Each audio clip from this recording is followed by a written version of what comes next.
This is a lecture from OpenTuition. To benefit from the lecture, you should download the free lecture notes from opentuition.com.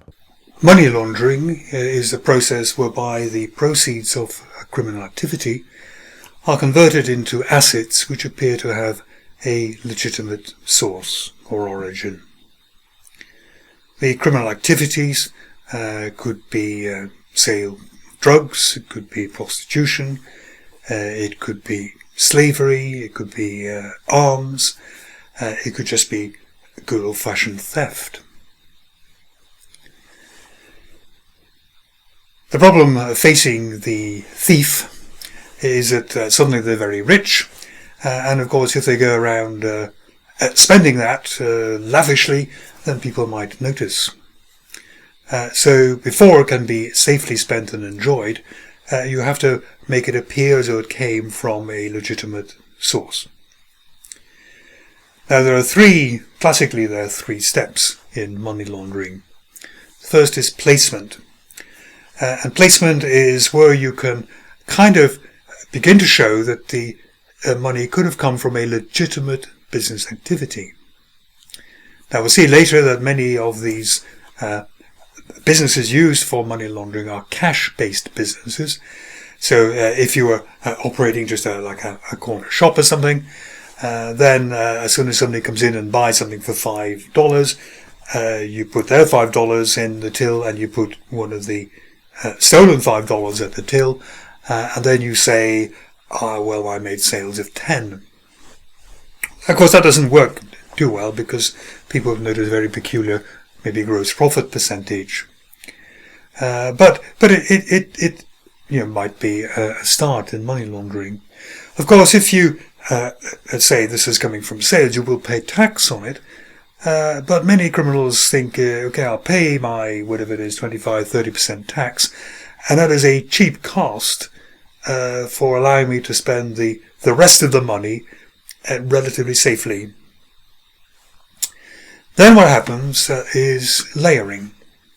And layering is where you take this money and you move it from account to account, back and forwards and in and out, over a whole lot of accounts, ideally through a lot of different countries and so on.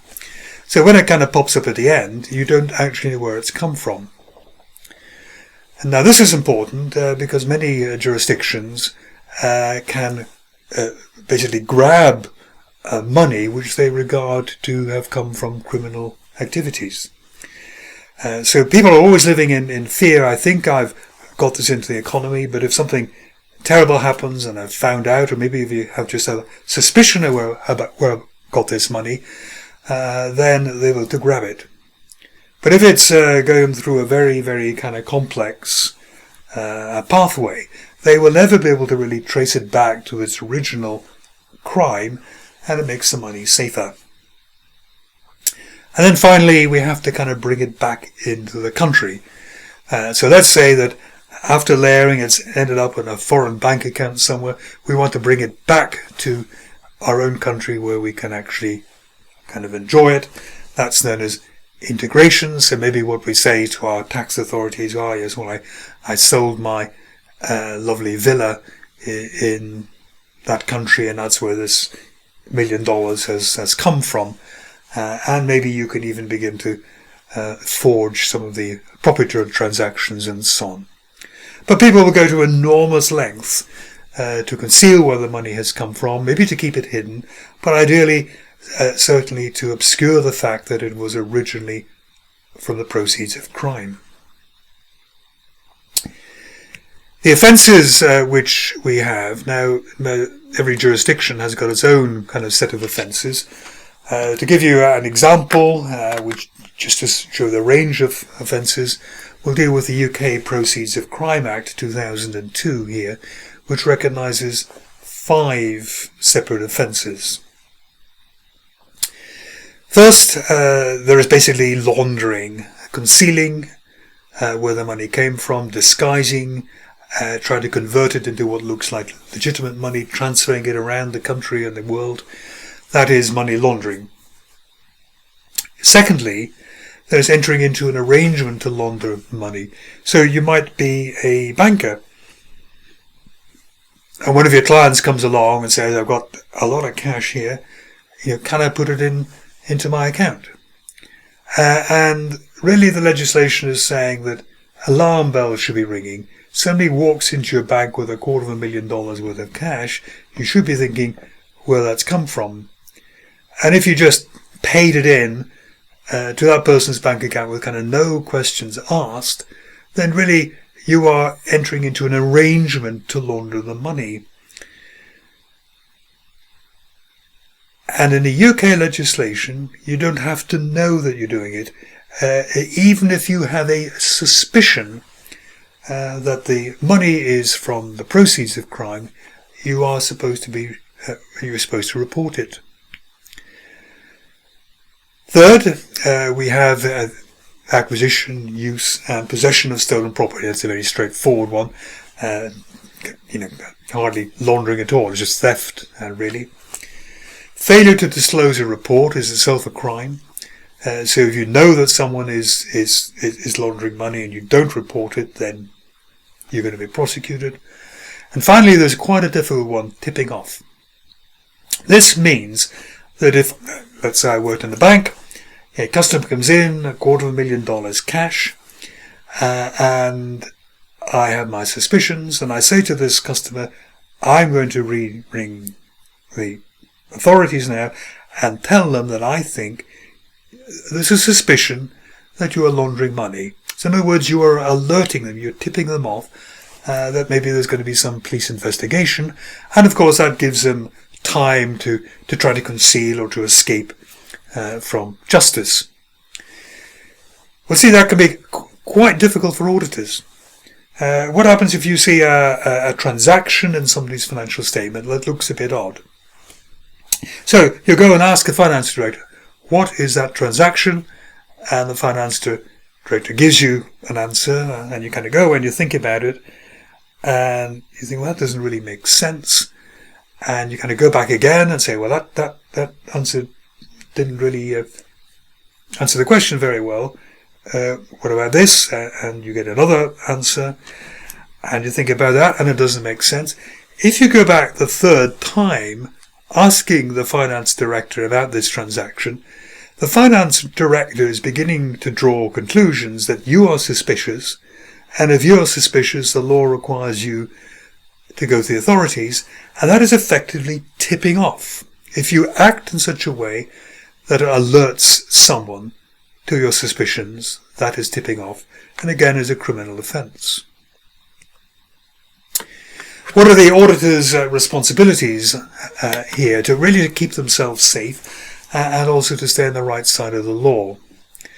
And the first and important element that people talk about here is knowing your client. Do we really know who they are? Do we have evidence of their identity, their address, their nationality and so on, so that we're satisfied that they are who they say they are, that they're not giving some sort of false name and address or something of that sort. We want to know who they are. We want to know who owns the business. We want to know who controls the business. We want to see, does the business make sense? So a terribly small business making profits of $1 million a year, and it's unusual in that sort of business to make those sort of very large profits. There's no economic rationale to that, and you should maybe stay clear of that, because almost certainly you've got to have suspicions that there's money laundering going on. The nature of the client, to some extent, what sort of business are they in, and the source of their funds.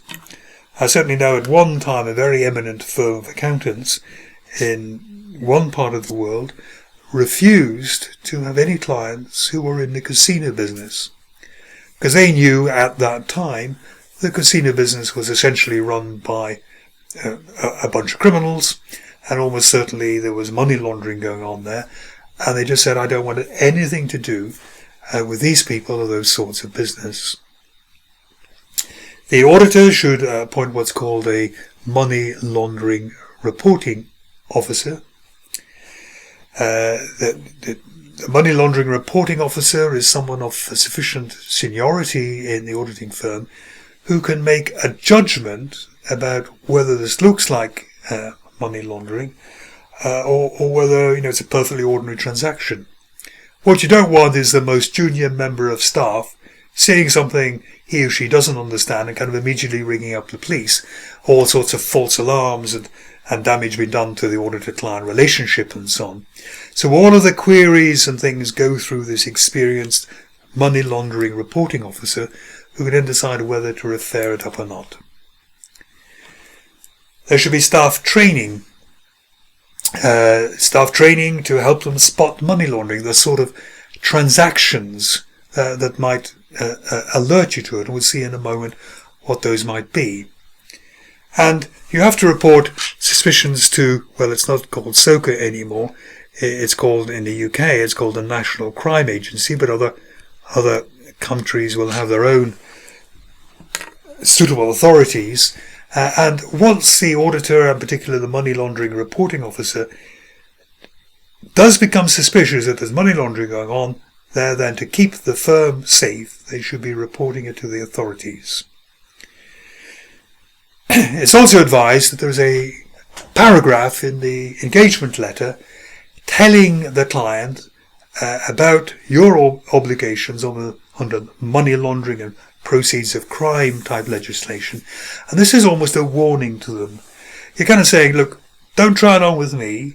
I know what my legal duties are, and I will report it to the authorities if I become suspicious that there's money laundering going on.